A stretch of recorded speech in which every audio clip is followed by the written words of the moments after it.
playing the NIT this week and what that means to the guys. Well, we're extremely excited to still have the opportunity to play. Any chance of being able to extend our season, extend our time together, to be able to practice and ultimately compete is a great thing. One of the things that's very unique about this, the NIT only being 16 teams this year, just running the numbers of the teams that have been invited to play in postseason from the NCAA to the NIT, it's only about 16% of all of Division I. So we feel very honored for that. We feel a great sense of pride in our program that we get to represent not just Louisiana Tech, but Conference USA in playing in the National Invitation Tournament. Questions? Okay, go ahead, Chris. Hey, Coach. Hey, first, long time no talk. When did you first get word that you guys to the NIT and you guys versus Ole Miss was a real possibility?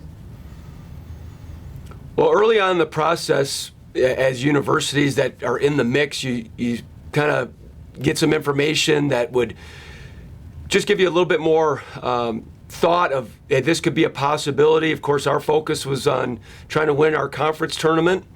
But with that, you also put some different things in motion just in case. But really on Sunday, through Dr. Wood and his conversations with the NIT committee and so forth, it just felt like, hey, there's going to be a chance. And then, of course, like everybody else, really finding out once our name was called on the selection show last night. Questions? Go ahead, Brian.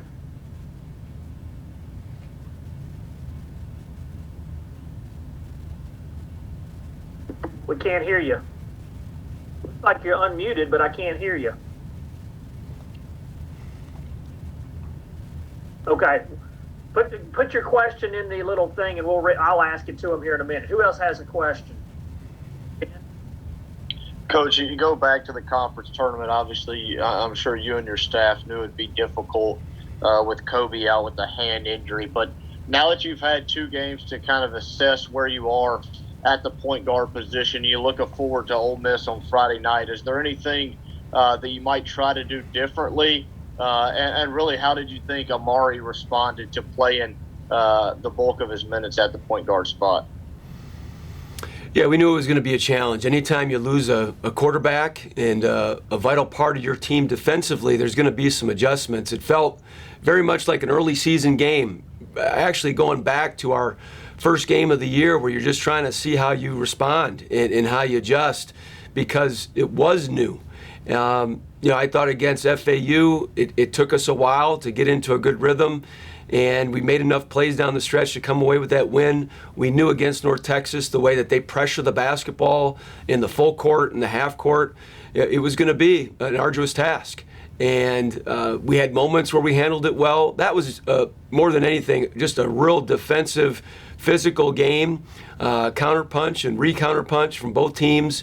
And they made a couple more plays than us. But we've got to get better. We've got a week to take a look at the video from the last weekend and assess it, take a look at some of the actions that we need to repeat, some of the ones we need to stay away from, maybe provide a couple more opportunities for other guys in different areas to be playmakers and just to play with great balance. But, overall, our guys put everything they had into last weekend, as they have all season long, into trying to do whatever they can to help the team be successful. Go ahead, Bo. Piggybacking on Ben a little bit, Kobe, what is his status? I mean, is there a chance for Friday? Do we know? Just where does he stand right now? Yeah, we're still evaluating that. It was one of those things where he just wanted to try to do whatever he could possible to help impact the game, especially defensively. With him playing really with one hand. We're going to be creative and taking a look at a couple things. And now that we have this week of practice to, maybe adjust the wrap and the protection on his hand and just see if there's more that he can do or not. But we've got, thankfully, the entire week to really assess that. Questions? Corey? Eric, I thought the semifinal loss to North Texas, it was almost one of the best defensive performances I've seen a team have a game plan for Isaiah. What do you feel like?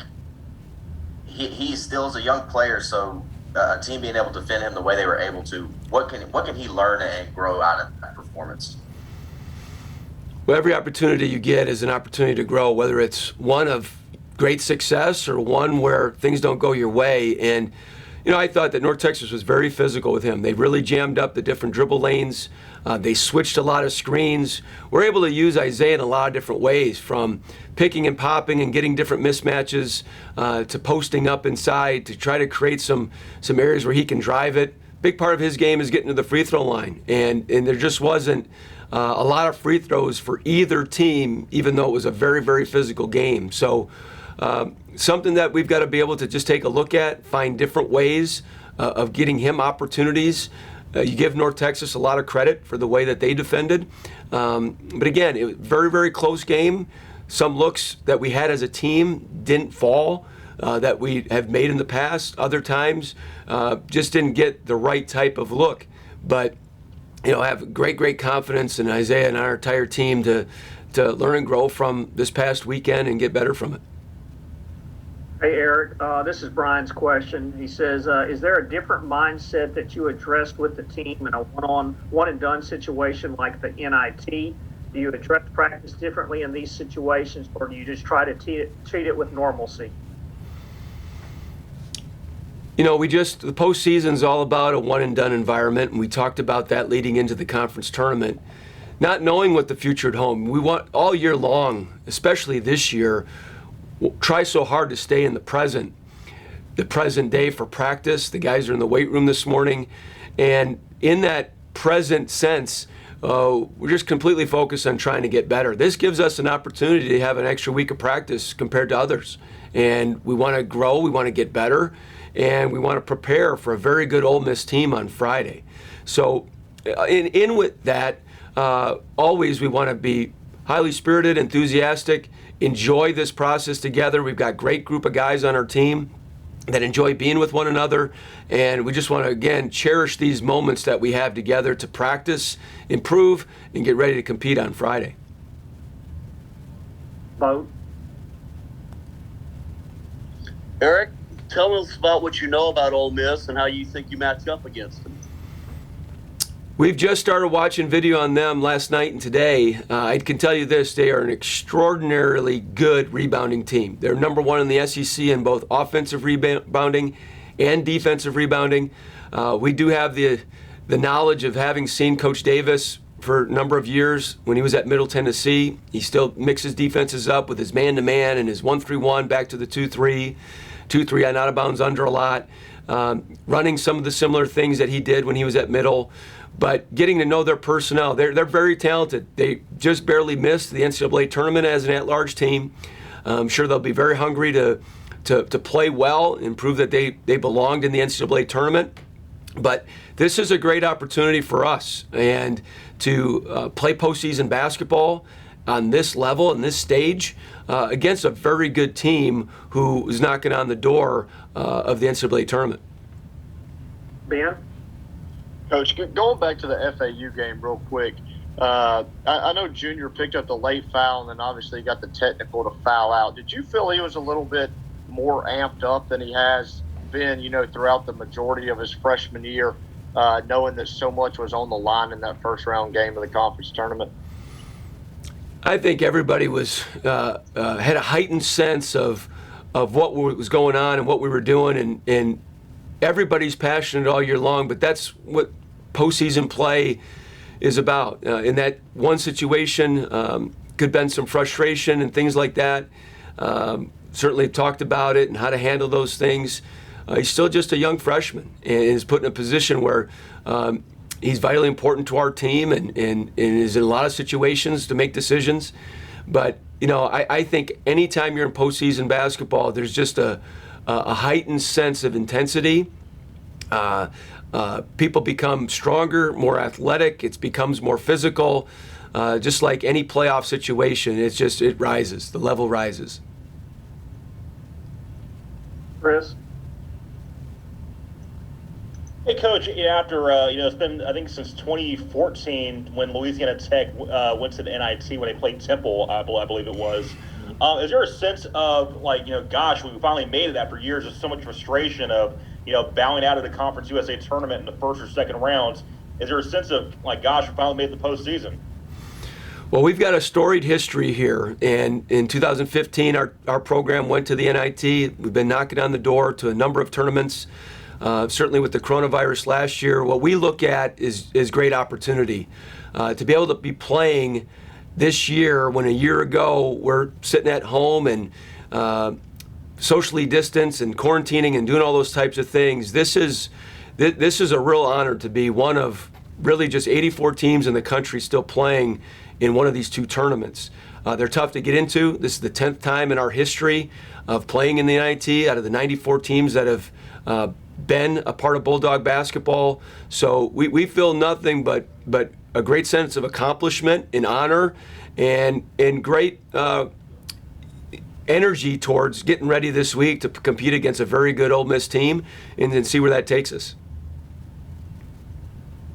Vote.